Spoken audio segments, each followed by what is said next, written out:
Сууктун күчү кадимкисинен экесе болгон нарындын тоолорунан жашоо рахатын издегендердин бири булар лыжа спортун сүйүүчүлөр. Тоо лыжа спорту менен алектенип келе жаткан улан кыздардын жаш курактары ар түрдүү. Тоодон ылдый мына минтип зуулдата лыжасын тепкендердин эң эле кичүүсү Фатима. Мен 3 жашыман бери баштап тебем лыжаны. Казакстанга чейин бардык. Көптөгөн ийгиликтерди алдык. Караколдон мен 2-чи, 3-чү месталарды алып жүрөм.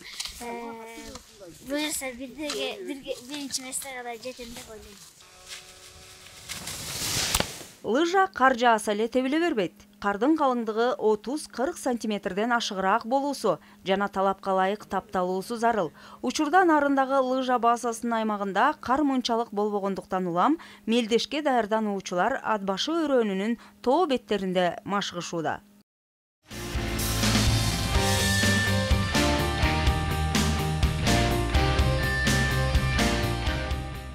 Лыжа тепкен менимче жакшы. Таза абада башында üşүйсүң, андан кийин 3-4 жол тээп чыксаң, андан кийин нормально. Бизде эми атайын 3-класстан баштап балдарды кабыл алабыз.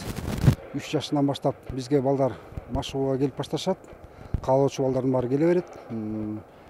Ошол көптөгөн республикалык мелдештерге, эл аралык мелдештерге барып жүргөн балдарыбыз бар. Ошол жактан да жакшы көптөгөн ийгиликтерге жетишип жүрүшөт.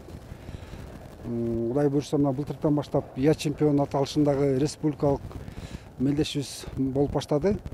Буюрса, жакынкы арада дагы Каракол шаарында ИА чемпион мелдешке даярдык көрүп жаткан учурубуз. Кышкы спорттун тоо лыжа түрү боюнча машыгууну каалагандардын саны арбын болууда. Учурда Нарын шаардык балдар уландар спорт мектебинин бул бөлүмүндө 110 тарбиялануучу бар.